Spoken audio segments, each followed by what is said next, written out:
A character's outfit helps define who the character is in the context of the film, particularly when it comes to period pieces and superhero movies. Seemingly tiny incorrect details can cause a huge uproar among fans. From metal bikinis to sparkly hot pants, let's take a look at some of the most controversial movie costumes and the explanations behind them.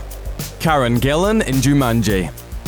In September 2016, audiences got their first look at a set from Jake Kasdan's Jumanji: Welcome to the Jungle, a new adventure inspired by the beloved 1995 Robin Williams film. In the photo, Dwayne Johnson, Kevin Hart, and Jack Black are each wearing jungle-appropriate outfits, alongside co-star Karen Gillan, who's wearing what amounts to child-sized clothing. The photo prompted immediate criticism, prompting Gillan to try and diffuse controversy by telling The Hollywood Reporter, "The payoff is worth it, I promise." The Hollywood Reporter later revealed that the first footage for the film does explain Gillan's skimpy outfit. The plot involves 4 high school students who are forced to clean out the basement of their school while in detention. They find an old video game, rather than a board game, and each choose a character to play. So is the costume meant as tongue-in-cheek criticism of how video games portray women? Maybe. We'll have to wait and see.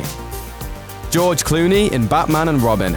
Joel Schumacher's Batman and Robin was a disaster, to put it mildly. Setting aside the cartoony elements, the terrible dialogue, and poor plot choices, fans will never forget the costumes, specifically the bat nipples. You can milk anything with nipples. Schumacher explained his reasoning in a Batman special. The bodies for the suits, the inspiration for them, are Greek statues that have perfect bodies. And so we're molding this perfect body in rubber, and they're anatomically erotic. So it never occurred to me to not put nipples on the men's suits because I didn't know the male nipple was a controversial body part. Ryan Reynolds in Green Lantern. Oscar-winning costume designer Nyla Dixon came up with the unique idea that Green Lantern's costume should be a manifestation of his power. That could have led to some pretty cool visuals, but as fans immediately realized when the first images of Green Lantern were released, the special effects just weren't up to the job.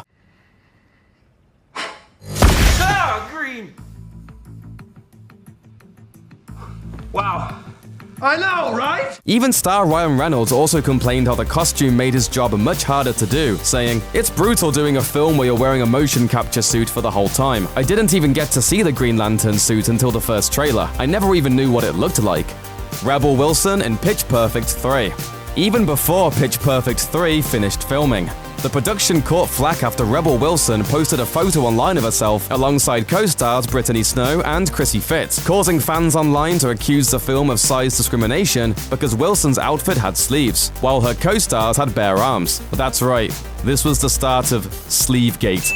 Costume designer Salvador Perez ultimately took to Twitter to try and put out the fire. "I let each actor decide how their costume fit. It was their choice. Rebel, Esther, and Hannah Mae wanted sleeves." In another photo posted by Kelly Jekyll, each of the stars are seen wearing a variety of styles of the same sailor top. It appears that the photo that ignited the controversy in the first place may have been taken out of context, and that was the end of Sleevegate. Margot Robbie in Suicide Squad. Harley Quinn's big screen debut in David Ayer's Suicide Squad was one of the movie's biggest draws, especially since Margot Robbie was playing the famed villain. As with any other comic book character, a lot of media attention focused on her costume, particularly how much of it was missing. When asked about her body-hugging costume, Robbie told the New York Times that Harley was, quote, "wearing hot pants because they're sparkly and fun," but the actress personally felt self-conscious about the outfit. Ayer defended the look by saying that he didn't think denim overalls would be appropriate for that character, because that clearly was the only other possible choice. Ryan Reynolds in X-Men Origins Wolverine.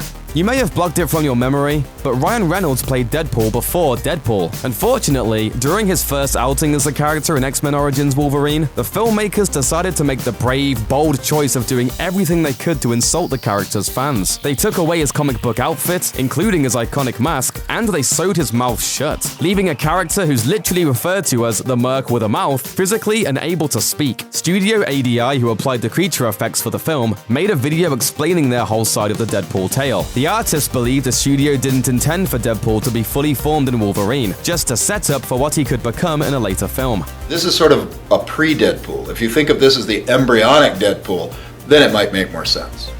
Bryce Dallas Howard in Jurassic World.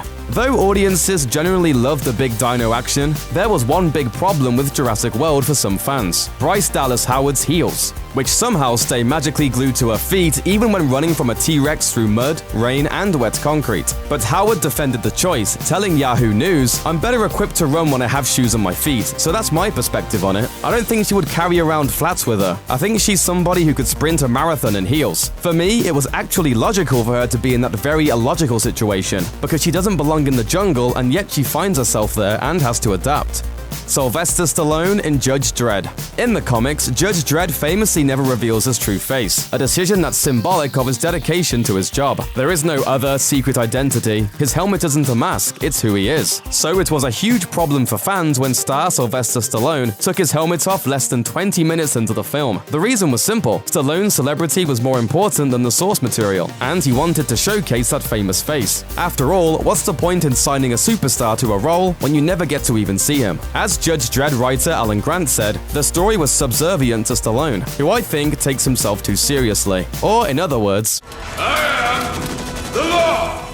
Carrie Fisher in Return of the Jedi. Princess Leia's metal bikini struck an immediate chord with adolescent male fans of the Star Wars series from the moment it debuted in Return of the Jedi. But while the outfit was based on Frank Frazetta's legendary painting The Princess of Mars, plenty of critics have since found the slave Leia costume to be a prime example of sexual objectification, a sexist treatment of the series' only notable female character at the time. Carrie Fisher, who played Leia and had to put up with decades of discussion around the outfit, warned Daisy Ridley, star of The Force Awakens, "Don't be a slave like I was. You keep fighting against that slave outfit." Fisher later tweeted, "That chain only enslaved me until I could use the Frabjous thing to kill that drooling, swollen, super-tongued slug and whirl him off into infinity." As always, Fisher had the last and best word. Thanks for watching. Click the looper icon to subscribe to our YouTube channel. Plus, check out all this cool stuff we know you'll love too.